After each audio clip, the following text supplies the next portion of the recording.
Je serai maman. C'est un livre sélectionné par Sophie Scarpula. Oui, c'est le livre du jour, c'est un coup de cœur absolu, un parcours qui va résonner dans la vie et dans le cœur de très nombreuses familles. Je vous dis ça dans un instant. Un livre sur l'infertilité. Côté culture, comptez sur nous, sur France Bleu Paris. Alors, dans un instant, elle a pleuré. Elle l'avoue, elle a pleuré plusieurs fois à la lecture de ce livre. Sophie Scarpula, vous nous parlerez de Je serai maman.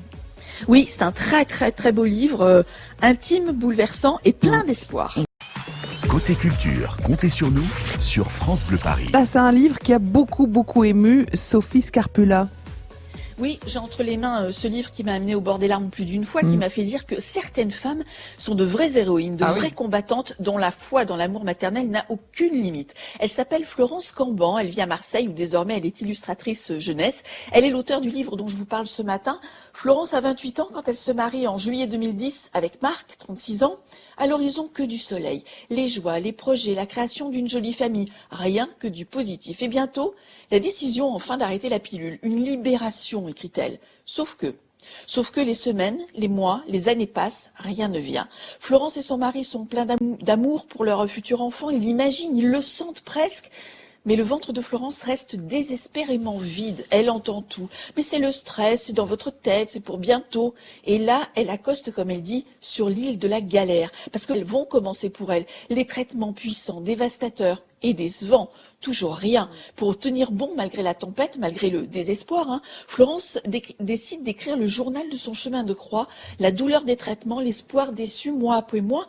Un journal qu'elle destine à l'enfant qui viendra parce qu'il viendra. Je serai maman, écrit-elle, c'est justement le titre. Mais ce journal est aussi plein d'amour pour ce futur bébé qui ne manquera pas de prendre place dans ses bras, parce que dans son cœur, c'est déjà fait.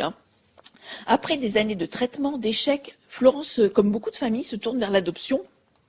Elle écrit « Mon amour, je suis tellement heureuse. Cet agrément, c'est un pas de plus vers toi. » Et là, un autre combat commence. On lui explique que, vu l'âge du papa, l'adoption en France, c'est pas envisageable. À l'étranger, pas beaucoup plus de chance, lui dit-on. On l'a compris, Florence ne lâche rien. Marc, son mari non plus, parce que le voyage, c'est celui d'un couple, et parfois de toute une famille. 6 ans de douleurs violentes, de larmes, d'espoir, suivis de terribles déceptions. Et puis en novembre 2016, la rencontre avec l'association Famille et Adoption. Les témoignages sont bouleversants et leur redonnent espoir. Côté administratif, commencent les dossiers, les rendez-vous, les entretiens, les questionnaires. J'ai demandé à Florence quelle a été sa toute première sensation, sa toute première émotion quand elle a tenu son enfant dans ses bras. Écoutez. Je me suis dit que la page de ce combat était enfin tournée. C'était un petit être, une nouvelle vie qui rejoignait la nôtre, que c'était le début d'une nouvelle histoire que nous allions écrire à 3. Voilà, c'est un livre extrêmement intime. Sur le bandeau du livre, il y a le témoignage de notre collègue Anne Renstein, journaliste à France Bleu, puisqu'elle a soutenu Florence dans son parcours, un parcours qu'elle a bien connu. Je serai maman, endométriose, PMA, adoption, mon combat jusqu'à toi. C'est aux éditions Mediapol. À lire absolument. Ça a l'air effectivement très touchant. Merci Sophie Scarpula. Ça s'appelle donc Je serai maman. Côté culture, comptez sur nous, sur France Bleu Paris.